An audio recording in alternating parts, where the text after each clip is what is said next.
Bienvenue à la 60e partie du tutoriel de Flutter. Aujourd'hui, nous parlerons du Video Player. La lecture de vidéos est une tâche courante dans le développement d'applications et les applications Flutter ne font pas exception. Pour lire des vidéos, l'équipe de Flutter fournit le plugin Video Player. Donc, vous pouvez l'utiliser pour l'adapter à votre application et lire les informations soit stockées au niveau de votre application ou soit en se connectant à l'internet.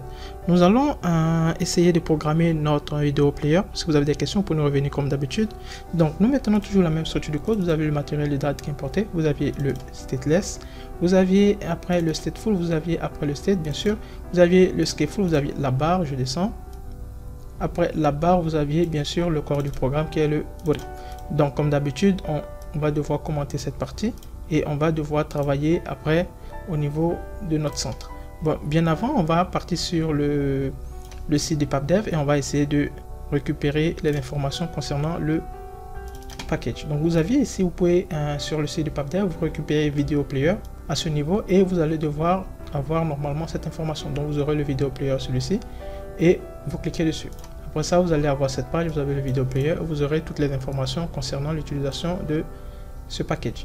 Donc vous aviez la même procédure, on l'a déjà effectué plusieurs fois, vous aviez les dépendances ici qui sont récupérables, après ça vous aviez le get Flutter et après ça vous aviez l'importation du package. Donc vous saviez comment tout ceci fonctionne. On va aller un peu plus rapidement. Donc qu'est-ce que je vais faire? Je pars à mon niveau.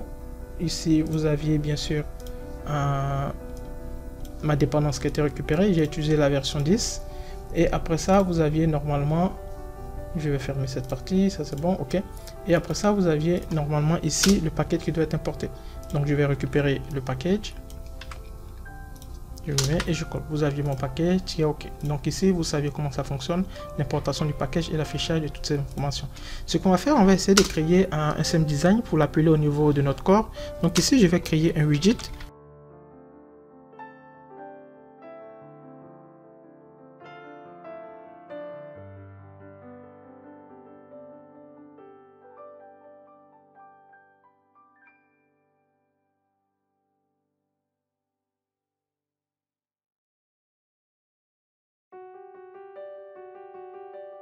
Et à ce niveau-ci, on va prendre une image qui se trouve au niveau local, à mon niveau, qui est le v4.jpg. Je reprends. Ok, JPEG. Donc ici, je vous affiche mon image. Vous savez comment ça fonctionne. Vous aviez le répertoire image, vous aviez mon image qui est ici. Donc, je l'ai récupéré et cette image, normalement, il va s'afficher au niveau de mon application. Et après avoir récupéré l'image au niveau de mon répertoire, bien sûr, il faut le définir au niveau du PAP7. Vous savez comment ça fonctionne. Si vous n'avez pas une idée, vous pouvez jeter un coup d'œil sur les tutoriels précédents. Donc ici, après d'avoir récupéré l'image, on va essayer de lui ajouter un fit. Donc ici, vous avez le fitbox.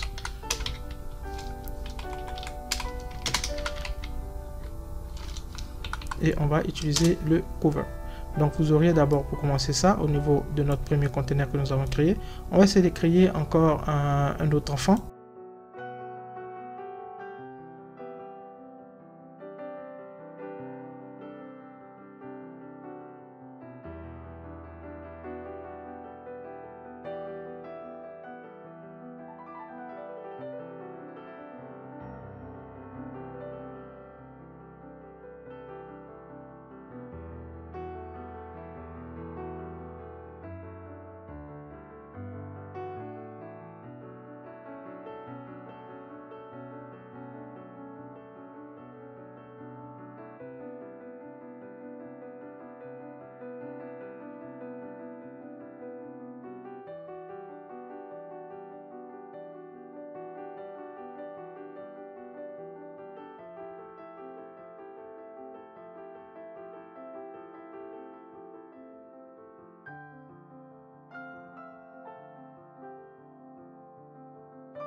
Donc après avoir terminé ça, qu'est-ce qu'on va faire? On va partir tout simplement au niveau du corps du programme.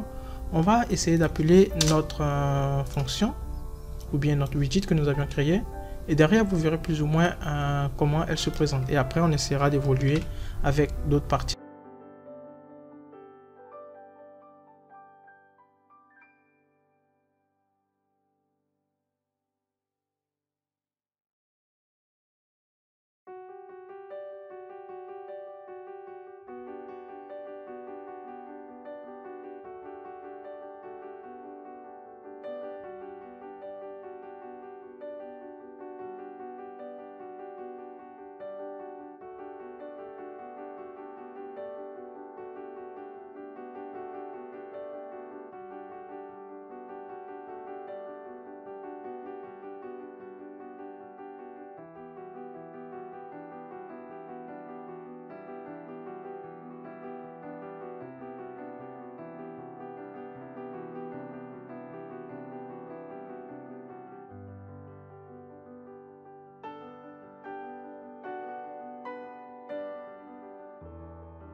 Donc vous pouvez voir, voici plus ou moins comment se présente notre code que nous avions eu à effectuer.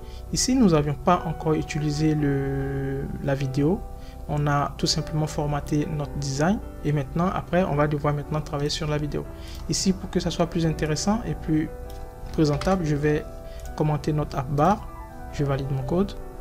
Et vous aviez normalement le format de votre affichage qui se présentera sous cette forme. Donc après le trailer, à ce niveau là, on va essayer d'ajouter maintenant notre vidéo et vous verrez plus ou moins comment se présentera notre application.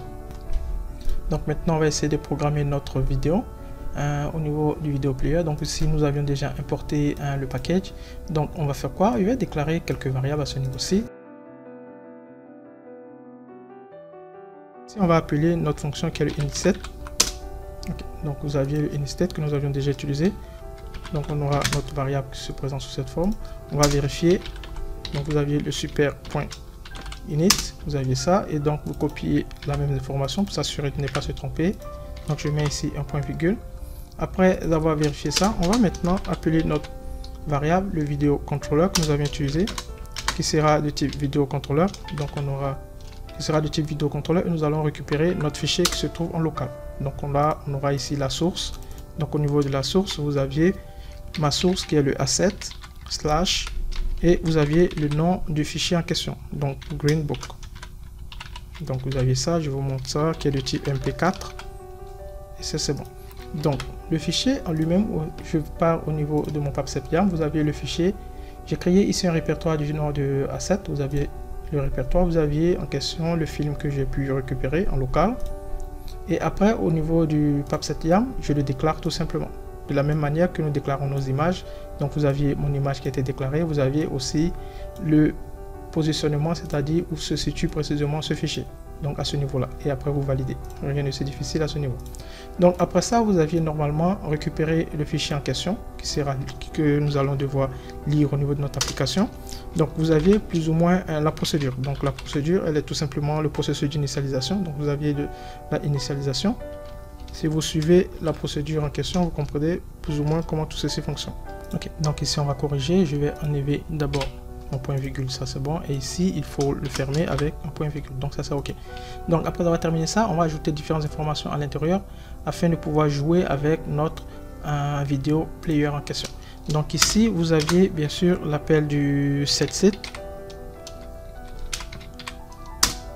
qui se présente sous cette forme.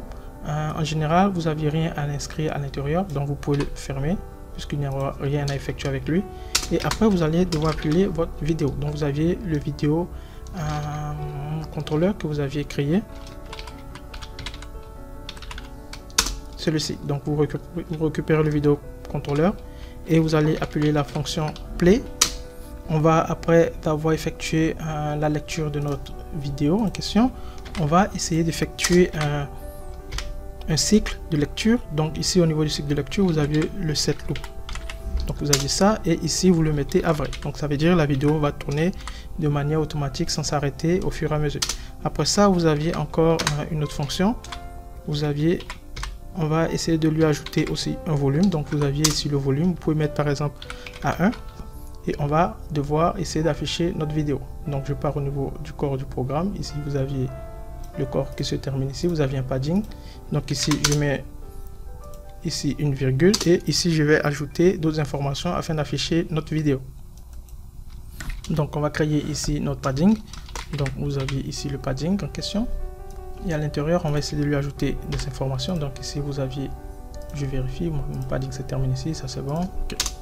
Donc ici on va récupérer aussi la même hauteur au niveau du haut. Donc on copie ça, on se met ici, on le colle, ça c'est bon. Au niveau de l'enfant, on va lui ajouter aussi un same container. Donc vous aurez mon container qui sera sous cette forme. Ça c'est bon. Et on va récupérer aussi la largeur et la hauteur. Donc je récupère ça, je copie, je me mets ici. Ça c'est bon. Au niveau de la largeur, on prend toute la largeur de notre application. Au niveau de la hauteur, on va prendre par exemple du 200 qui sera un peu plus grand. Et après avoir terminé ce processus, on va essayer de lui ajouter maintenant un enfant. Ok. À ce niveau-ci, on va initialiser tout simplement notre vidéo comme mentionné au niveau du package. Donc vous pouvez partir au niveau du package et voir comment tout ceci est effectué. Rien de si difficile avec ça. Donc on va essayer de récupérer les informations et on va le coller au niveau de notre enfant. Donc je me mets ici, je copie les informations reçues et je le colle. Donc ici vous aviez plus ou moins votre application qui se présente sous cette forme. Donc je vais formater mon code pour que ça soit un peu plus clair. Donc ici vous aviez tout simplement un enfant. Donc après avoir formaté cette partie, à ce niveau-ci, il faut ajouter la fonction container afin qu'elle soit récupérée au niveau d'un container. Et vous aviez votre erreur qui est corrigée. Donc ici, on ne fait que initialiser tout simplement notre vidéo que nous avions créée avec cette procédure. Vous pourrez vérifier tout simplement les informations fournies au niveau du package et vous auriez tout simplement à avoir l'initialisation qui doit se présenter sous cette forme. Après ça, on va devoir effectuer la lecture de notre vidéo et effectuer une pause. Donc on va créer encore un autre padding à ce niveau-ci. Donc me référant toujours au package, j'aurai mon padding qui sera présenté aussi sous cette forme. Vous aviez toujours la même hauteur, vous aviez aussi après ça une ligne que je récupère et à l'intérieur vous auriez mon bouton radio que j'utilise, le raise button, afin de pouvoir effectuer une pause ou bien lire. Donc ici vous voyez, vous aviez l'icône. S'il se trouve que nous avions à lire notre image et après lecture nous cliquons sur le bouton pause, alors vous aurez un autre icône qui sera présenté sous la forme d'une pause. Dans le cas contraire, vous auriez notre icône qui sera présentée sous la forme de lecture. Et après ça, vous aviez le bouton on press que nous utilisons. Donc il se trouve que si nous avions notre contrôleur qui est en train de jouer, c'est-à-dire qu'il est en cours de progression, alors il n'y a pas de problème. Dans le cas contraire, vous auriez une pause. Et ou bien si vous n'avez pas la pause, vous auriez tout simplement la vidéo qui sera gérée par le vidéocontrôleur qui va permettre de faire jouer cette vidéo. Donc vous avez toujours le vidéocontrôleur qui permet d'être utilisé pour vérifier si vous aviez plus ou moins la vidéo qui est en cours de lecture ou bien si vous devrez effectuer une pause. En fonction de ça, vous aurez bien sûr les icônes qui vont devoir changer. S'il est en pause, vous aurez votre icône qui sera en pause. Dans le cas contraire, vous aurez votre icône qui sera en play. Donc vous aviez plus ou moins ça. On va valider ce code, vous allez voir plus ou moins comment ça se présente. Donc voici plus ou moins comment se présente votre application. Vous aviez tout simplement votre vidéo qui est en cours de lecture et qui sera de mode cyclique. Ça veut dire que vous aviez un processus cyclique qui sera joué au niveau de la vidéo. Donc si je clique sur pause par exemple, vous auriez la vidéo qui est en pause. Vous voyez, vous aviez une pause. Par contre, si je clique encore et vous aviez le processus qui est en cours de lecture. Vous voyez plus ou moins comment tout ceci fonctionne. Rien de si difficile. Je vais essayer d'ajouter ici un trailer qui sera plus ou moins de manière automatisée afin d'afficher des informations sur le film de ce que vous auriez. Et derrière, on va essayer d'évoluer sur la suite et terminer ce processus. Donc ce qu'on essaiera de faire, on essaiera maintenant de partir au niveau de notre initialisation. Ici, je vais mettre par exemple le positionnement de ma date. Je vais le mettre à 255, ça c'est bon. Je valide. Donc vous aviez ici la date normalement qui ne se trouve plus sur l'image et la date qui se présente plus ou moins à ce niveau-ci. Donc on va initialiser notre application afin de terminer avec tout simplement un timer. Donc je copie ici et je colle mon timer. Je vais devoir, vous aviez ici un timer qui sera de manière périodique, qui sera initialisé avec une durée de 5 secondes et ce timer va récupérer les différentes informations que nous aurons dans nos tests et va devoir l'afficher dans une autre variable qui sera trailer, ce que nous allons devoir déclarer afin de pouvoir défiler les informations. Donc qu'est-ce que je vais faire? Je vais essayer d'importer un autre package qui permet de pouvoir gérer le problème du timer. Je peux me mettre à ce niveau-ci. Ça c'est bon. Et vous aviez l'importation du package. Donc ici vous faites importer et vous aviez ça qui est importé et c'est bon. Donc ici on va déclarer ici notre variable qui est de type trailer, celui-ci, et on va l'initialiser avec différentes informations qui seront plus ou moins utilisées pour effectuer un défilement. Ici, sachant qu'il y a un tableau, donc on aura un trailer qui sera de type liste et nous allons devoir ajouter plusieurs informations à l'intérieur afin de le défiler au niveau de notre application. Donc ici, vous avez la déclaration de mon trailer et j'ai lui ajouté un tableau et vous avez différentes informations qui vont devoir défiler à l'intérieur de notre trailer. Donc, je vais récupérer le trailer en question et je vais devoir le récupérer qui sera affiché au niveau de test begin. Donc, je vais récupérer le test begin en question et je vais l'afficher au niveau du corps de mon programme. Donc, je pars au niveau du corps, vous aurez trailer, celui-ci, et je vais le remplacer par le test puisqu'il récupère les différentes informations et on verra ici le test défilé. On va valider notre code et vous voyez, vous aviez plus ou moins nos tests ici qui s'affiche et qui se met à défiler, qui récupère les différentes informations et vous aviez la présentation de notre application sous cette forme. Donc vous voyez plus ou moins rien de difficile au niveau du vidéo player. On a pris plus de temps pour faire le design, mais pour l'appel de notre vidéo, vous avez tous plus ou moins à utiliser le vidéo contrôleur qui sera initialisé et après qui sera lu, et c'est tout. Et vous pourriez normalement jouer avec ça et voir toutes vos informations à ce niveau-ci. Donc rien de si difficile, vous pouvez tester et me faire un retour si vous avez des difficultés. Lorsque vous cliquez sur pause, vous constatez vous aviez ici le bouton qui change et vous avez l'icône qui est toujours un play et vous avez l'image qui est stoppée et vous aviez ici vos tests qui continuent toujours à jouer. Donc vous pouvez tester tout ça et me faire un retour si vous aviez des difficultés. Merci encore du suivi et à bientôt pour la suite du tutoriel.